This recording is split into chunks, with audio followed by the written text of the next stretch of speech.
bienvenue sur Coopération, le podcast qui donne la parole aux hommes et aux femmes de la direction de la coopération de sécurité et de défense.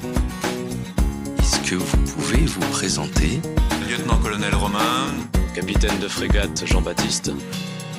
Chaque jour, ils sont plusieurs centaines à former, soutenir et accompagner des dizaines de pays partenaires, faisant de la DCSD un outil privilégié de la politique diplomatique française. Que ce soit en accueillant nos partenaires sur le sol français, en enseignant notre langue aux quatre coins du monde ou en intervenant directement sur le terrain, leurs missions sont vastes et essentielles dans un monde en perpétuelle évolution. Je suis l'adjointe au chef de la mission Monde. J'adore, ça fait très James Bond. Des confins de l'Afrique aux horizons lointains de l'Asie, de la direction centrale jusqu'aux forêts d'Équateur, nous vous emmènerons dans un voyage sonore à la rencontre de celles et ceux qui font vivre l'action internationale de la France. Votre poste aujourd'hui, il consiste en quoi ? Bonjour à tous et bienvenue dans ce nouvel épisode de Coopération, le podcast de la direction de la coopération de sécurité et de défense. Alors aujourd'hui, nous sommes avec Thomas Rostin. Bonjour. Bonjour Jean-Raphaël. Alors vous êtes, on va voir ça dans le détail, coopérant à Maurice, mais ce soir on se retrouve pour un enregistrement. Vous êtes à Brazzaville, c'est bien ça, pour un colloque organisé par la DCSD ? En effet, je me trouve à Brazzaville pour un colloque organisé par la DCSD et qui porte plutôt sur le réseau des écoles nationales à vocation régionale. Donc toutes ces écoles françaises, mais pas seulement françaises, qui ont vocation à traiter de la sécurité, de la défense dans tous ces différents domaines de par le monde. Donc un vrai privilège. Bon alors écoutez, moi ce que je vous propose, c'est de rentrer tout de suite dans le vif du sujet. Est-ce que vous pouvez vous présenter quel a été votre parcours jusqu'au poste aujourd'hui qu'on détaillera au sein de la commission de l'océan Indien ? Eh bien, je m'appelle Thomas Rostin, j'ai 44 ans et je suis maintenant administrateur en chef de 2e classe des affaires maritimes. J'ai un parcours assez atypique dans la galaxie de ce qu'on appelle les AFMAR, puisque j'ai été dans une première partie de carrière enseignant. J'ai enseigné l'anglais pendant 7 ans, avant de réussir un concours interne et de me tourner vers une carrière aux affaires maritimes. Donc un parcours atypique, mais ce qui me donne de la cohérence, c'est depuis toujours une passion pour la mer et un goût de l'aventure. Et donc dans mes 2 carrières, j'ai beaucoup exercé dans les Outre-mer. Donc, lorsque j'étais enseignant, j'ai passé 5 ans sur un site isolé de la Guyane française sur le fleuve Maroni qui marque la frontière avec le Suriname. J'ai ensuite réussi le concours des affaires maritimes alors que je me trouvais en poste à Mayotte. Et puis, après avoir suivi la scolarité de l'école des affaires maritimes, j'ai été en charge de développer l'économie maritime dans la Caraïbe. Donc, j'étais en poste à la direction de la mer de la Martinique.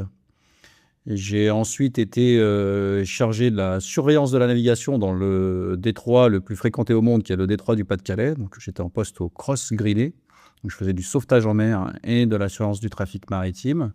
J'ai ensuite poursuivi dans cette voie plutôt marquée par la sécurité maritime à La Réunion, où j'ai exercé successivement les fonctions de directeur adjoint puis de directeur du Cross Sud-Océan Indien, donc le centre en charge du sauvetage en mer et de l'assurance de la navigation dans les plusieurs millions de kilomètres carrés qui sont placés sous la responsabilité de la France dans la zone Sud-Océan Indien.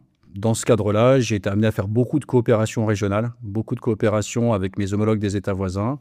Et c'est naturellement que ça m'a ouvert la porte de ce très beau poste de la direction de la coopération sécurité-défense à Maurice, dans un cadre plutôt multilatéral qui est la commission de l'océan Indien. Alors, on viendra plus en détail sur votre poste, votre fonction et vos missions, mais vous venez d'évoquer à l'instant l'océan Indien. On parle souvent de cet océan comme un endroit stratégique pour la France et d'ailleurs pour la communauté internationale. Qu'est-ce qui fait que c'est un endroit stratégique aujourd'hui ? D'abord parce qu'il est traversé par des voies d'approvisionnement qui sont absolument stratégiques pour l'économie mondiale. Donc on peut même parler de 2 des artères aortes, même 3 des artères aortes de toute l'économie mondiale. Donc des routes maritimes en fait qui desservent les ateliers du monde que sont l'Asie orientale, notamment la Chine, l'Asie du Sud avec le deuxième atelier du monde qui serait la zone indo-pakistanaise. Donc des routes qui passent par le canal du Mozambique. Il y a aussi la route qui est historiquement qui était appelée historiquement la route des Indes, donc qui passe par le Cap de Bonne-Espérance, qui relie finalement l'Amérique à l'Asie orientale en passant par le Cap de Bonne-Espérance puis le détroit de Melaka. Et puis ensuite, il y a aussi la route qui passe par la mer Rouge, ensuite le détroit d'Ormuz, et puis encore une fois Melaka. Et donc ça, c'est des voies par lesquelles transitent non seulement les matières premières, donc les hydrocarbures, les minerais dans un sens, et puis dans l'autre sens, tous les produits manufacturés qui sont produits en Asie. On parle souvent d'un front maritime de la France. Comment ça se traduit concrètement, cet engagement dans cette région spécifiquement? Alors la France, elle a vraiment un rôle essentiel à jouer en matière maritime, parce que c'est pas seulement une puissance militaire ou une puissance mondiale, une puissance maritime, c'est aussi un État côtier à travers ses outre-mer. Donc dans la région qui me concerne moi, dans mon poste actuel, c'est Mayotte, les îles Éparses, l'île de la Réunion. Et c'est des territoires depuis lesquels on arrive en fait à percevoir de première main quelles sont les dynamiques, quels sont les risques, quelles sont les menaces. Et ça nous rend donc légitimes à développer une vision assise sur une pratique quotidienne de ces espaces qui, combinée en fait à ces plateformes dont on dispose avec nos territoires ultramarins, avec nos capacités de sécurité et de défense, en fait, qui nous donne à la fois des moyens et surtout une responsabilité à assumer dans la maîtrise en fait, de ces espaces maritimes, non seulement au bénéfice de la France, mais aussi au bénéfice de toutes les sous-régions concernées. Et alors, juste pour rebondir par rapport à ça, en fait, j'ai l'impression que c'est une vraie spécificité française. Il y a peu de pays qui font ça. En effet, la France dispose du deuxième espace maritime sous responsabilité ou sous juridiction. Nous sommes présents en tant qu'État côtier, donc avec des intérêts directs vraiment à protéger l'environnement, à protéger les intérêts économiques, à lutter contre la pêche illicite, à sauver des vies en mer, à prévenir les accidents maritimes majeurs sur tous les océans du globe. Et donc on arrive finalement à prendre le pouls des risques, des menaces, mais même des dynamiques économiques, puisque finalement, c'est ce que l'on disait un petit peu plus tôt dans notre échange pour ce qui est des routes maritimes critiques pour l'économie mondiale. En fait, le risque auquel on vient répondre, en fait, il est informé par ces dynamiques du commerce international. Donc, en fait, on a un vrai observatoire sur le monde et on a aussi des capacités d'action pour infléchir certaines trajectoires qui seraient dommageables à la communauté internationale. Vous venez d'évoquer la pêche illégale. Est-ce que ça fait partie des grands risques, des grandes menaces dans la zone de l'océan Indien? Je pense aussi à d'autres choses comme la piraterie, notamment, dont on a beaucoup entendu parler ces dernières années. Oui, alors la pêche illicite est un élément parmi d'autres. C'est un élément qui, historiquement, a beaucoup mobilisé, qui continue à mobiliser l'effort de la France dans la région, parce que il y a beaucoup d'États insulaires qui dépendent de ces revenus-là pour leur économie, qui dépendent aussi de cet apport-là en protéines pour nourrir leur population. Et puis, dans un contexte où, je pense notamment aux îles Éparses, où nous avons la responsabilité de protéger quelques-uns des récifs coralliens les plus productifs et les plus importants pour ces ressources-là, il est évident qu'on ne peut pas réduire notre effort, d'autant que la prédation, elle, se poursuit. Donc la menace, évidemment, prend différentes formes. Historiquement, elle a plus modifié, mais évidemment, c'est un effort qu'on doit poursuivre. La piraterie, même si c'est une menace qui se pose avec moins d'acuité qu'il y a quelques années, on s'est aperçu récemment qu'il y avait encore cette menace et que tant qu'il y aurait des groupes criminels qui peuvent être assez facilement tentés de se tourner vers cette source de revenus-là pour financer leurs activités, évidemment, c'est un spectre qu'il faut toujours surveiller, qui peut toujours ressurgir. Et puis surtout, moi, dans mon activité quotidienne, donc là, ce que je viens de vous lister, c'est des menaces, donc c'est ce qu'on appelle la sûreté maritime. Mais il y a aussi la sécurité, donc ces navires dont on parlait un peu plus tôt, ces navires de commerce, j'entends, sont très nombreux, sont toujours plus nombreux. Ce sont ces échanges en fait qui tirent l'économie mondiale. En fait, donc la croissance qui a été observée sur la décennie écoulée en Asie orientale, en Chine, en Asie du Sud, en fait, c'est traduite en mer par une explosion du nombre de navires, des navires qui parce qu'ils ne passent pas ni par Suez, ni par le canal du Panama, en fait, ne sont pas soumis à des limites de taille. Donc, pour réaliser des économies d'échelle, ces navires sont de plus en plus gros. Et donc, effectivement, en cas d'accident, on peut être rapidement confronté à des gros dommages sur l'environnement. Et donc, on a aussi une activité de prévention de ces accidents, par de la surveillance, par de la réponse d'urgence en mer. Et donc ça, c'est une activité qui est moins connue. Parce que finalement, en fait, tous ces accidents qu'on contribue à éviter, c'est une activité qui n'est pas spectaculaire. C'est une activité qui ne soit jamais mieux que lorsqu'elle est mal faite. Mais lorsqu'on considère qu'on fait ça sur tous les océans et sur quasiment toutes les routes maritimes stratégiques du monde, on contribue vraiment au niveau mondial à diminuer le risque d'accident et par là à la protection de l'environnement. Alors à propos de ces contributions, j'aimerais qu'on s'arrête, sur, l'action de l'État en mer. Comment, la France justement agit-elle dans la région à travers ce process? La France, elle est d'abord légitime à agir dans ces domaines, donc qui ne sont pas de la défense, mais qui sont plutôt ce qu'on appelle voilà, les différents domaines de la garde-côte. D'abord parce qu'elle exerce sa juridiction ou sa compétence sur, donc pour ce qui est de sa juridiction, donc en matière de gestion des ressources halieutiques, de surveillance du trafic, donc sur une superficie de 2,5 millions de kilomètres carrés. Si on considère la responsabilité qu'on exerce en matière de sauvetage en mer, là c'est 5,5 millions de kilomètres carrés. Donc notre action, nécessairement, parce qu'elle s'exerce sur des espaces aussi immenses, elle va bénéficier à toute la région. Et cette action, en fait, elle est triple. Elle a à la fois une action préventive, donc on exerce aussi beaucoup de missions de surveillance, surveillance à distance, surveillance aussi avec des patrouilles à la mer, une dissuasion lorsqu'il s'agit des menaces, parce qu'on est présent, évidemment, on dissuade beaucoup d'activités illicites et de prédation en mer, parce qu'on surveille et qu'on est capable de détecter les situations accidentogènes. Eh ben, on évite beaucoup de naufrages dans la zone. Parce qu'on exerce cette surveillance aussi, on a beaucoup de données, des séries de données, et donc on est capable de connaître les grandes évolutions des risques et des menaces, ce qui se passe et où. Et donc on est capable, évidemment, nos décideurs nationaux, mais aussi d'orienter les efforts de coopération régionale dans les domaines à forte valeur ajoutée. Et enfin, lorsque les incidents ou les actes illicites surviennent, eh ben, on est capable de répondre avec une marine présente en haute mer, avec des moyens de sauvetage. Et donc voilà, ce que j'appelle moi la maîtrise des espaces maritimes, c'est vraiment ces trois volets-là, la prévention, la préparation et le cas échéant, la réponse d'urgence. C'est très clair. Pour terminer ce volet sur la partie un peu stratégique de l'endroit où vous êtes aujourd'hui, il y a dans quelques jours, au moment où nous enregistrons, nous sommes le 3 juin, et la conférence des Nations Unies sur l'océan se tiendra à Nice à partir du 9, avec un certain nombre de délégations, plus de 80 chefs d'État qui seront présents, une centaine de délégations internationales, des experts, des institutions autour des grands enjeux maritimes mondiaux. Vous êtes administrateur en chef des affaires maritimes, donc un spécialiste de tout ça. Vous êtes auprès de la commission de l'océan Indien. Comment vous analysez, vous, l'impact d'un tel sommet pour les États de la zone dans laquelle vous opérez aujourd'hui? Et dans quelle mesure la France, à travers ses actions de coopération, peut-elle contribuer à porter une vision partagée de la sécurité et de la gouvernance maritime dans l'océan Indien? Et c'est symboliquement très important que cet événement se tienne en France, puisque ça va être justement l'opportunité de faire valoir cette vision stratégique qu'on peut développer en France à travers nos territoires ultramarins. Une vision en plus transversale, puisqu'on va être capable de faire le lien entre les aspects économiques, ce qu'on appelle l'économie bleue, les aspects sécuritaires et la protection de l'environnement. Trois domaines qui sont souvent abordés en silo, alors que finalement ils sont intimement liés.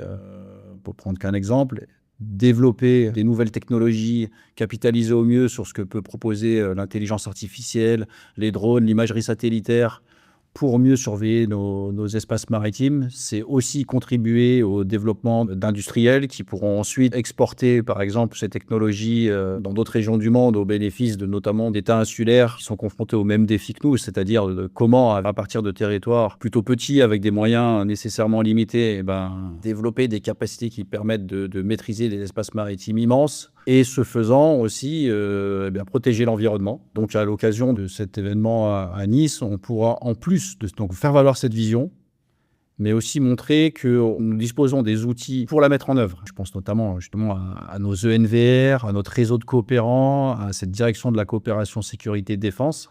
Alors, vous parliez à l'instant du ministère de l'Europe et des Affaires étrangères. On va rentrer maintenant sur votre rôle aujourd'hui à la DCSD en tant que coopérant. Alors, vous êtes en poste dans ce cadre de la coopération de sécurité et de défense. Quelles sont concrètement vos missions auprès de la Commission de l'océan Indien?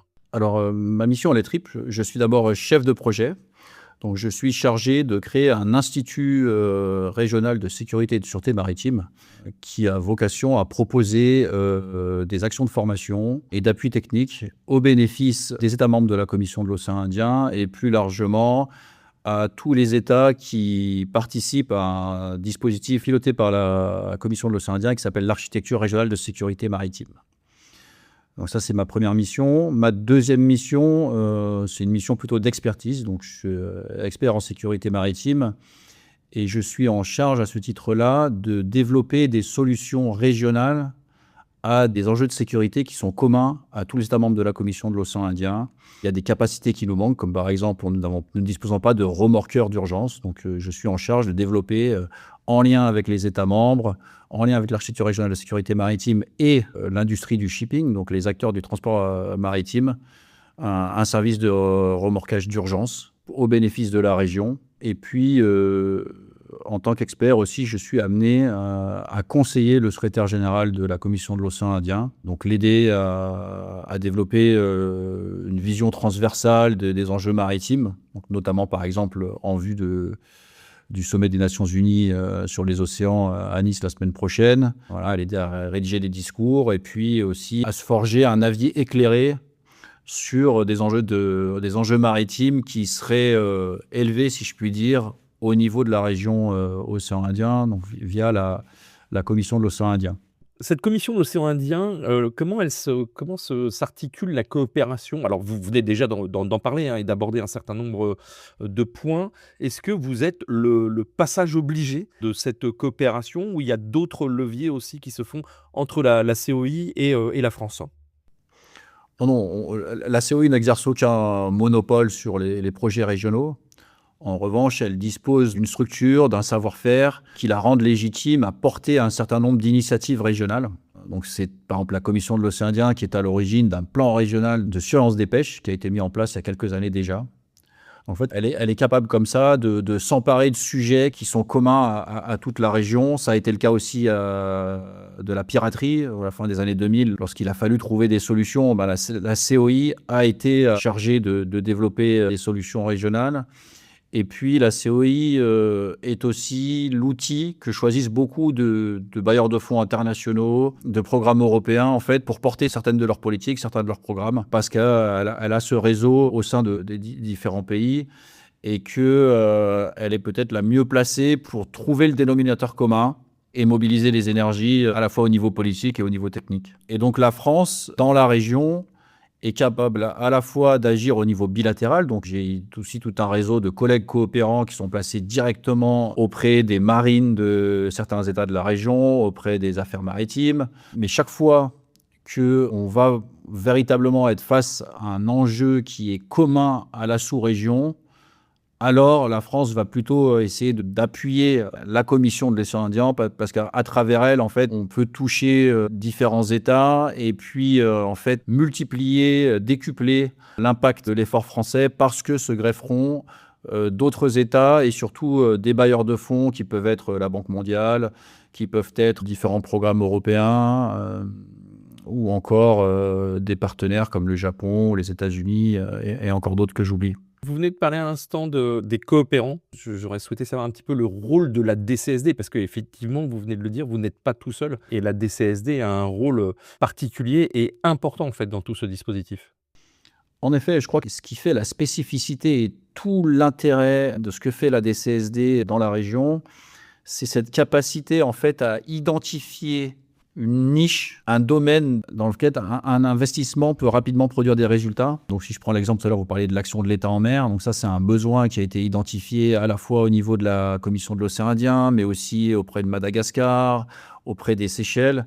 Et donc la DCSD a cette capacité à orienter très utilement les moyens qu'elle met à disposition, qui sont des moyens humains et aussi budgétaires, et à obtenir un impact finalement très supérieur au volume de ressources affectées finalement. En fait, elle a cette capacité en fait en fonction des circonstances, en fonction des dynamiques régionales, en fonction des enjeux de sécurité et de sûreté, en fait, à faire les bons choix, à identifier où investir et à produire des résultats avec un important effet multiplicateur, si je puis m'exprimer en termes économiques.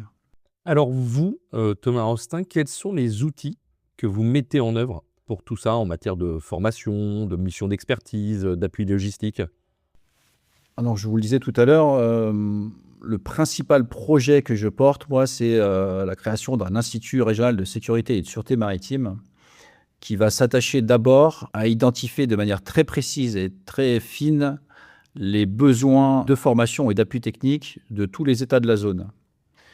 Et sur cette base-là, en mobilisant l'expertise disponible dans la région, lorsqu'elle existe à un niveau d'excellence, le cas échéant hors de la région, donc ça peut être au niveau français, ça peut être au niveau européen ou international, former des formateurs pour renforcer les capacités nationales des États membres, des États parties à l'architecture régionale de sécurité maritime, et plus largement, en fait, développer une culture opérationnelle commune à la région. Alors là, vous venez de parler de cette école, donc qui sera une NVR. Est-ce qu'il y a d'autres projets récents qui illustrent les bénéfices de cette coopération maritime dans la région ? Oui, l'Institut de sécurité et de sûreté maritime dont je viens de vous parler, en fait, a vocation à être le troisième pilier d'une architecture régionale de sécurité maritime, donc qui est le fruit d'accords intergouvernementaux passés en 2018 et 2019, et qui ont créé un centre régional de fusion de l'information maritime installé à Antananarivo, à Madagascar, et un centre de coordination des opérations en mer qui, lui, est basé aux Seychelles. Et donc, il y a des coopérants français qui sont basés au sein de ces centres, qui renforcent utilement ces centres en apportant de l'expertise juridique, une expérience des opérations en mer, qui aussi, à travers cette perception de première main qu'ils vont avoir de l'évolution des risques et des menaces, vont venir aussi éclairer les décisions qui vont être prises au niveau régional, mais aussi au niveau de l'investissement du ministère des Affaires étrangères dans la région.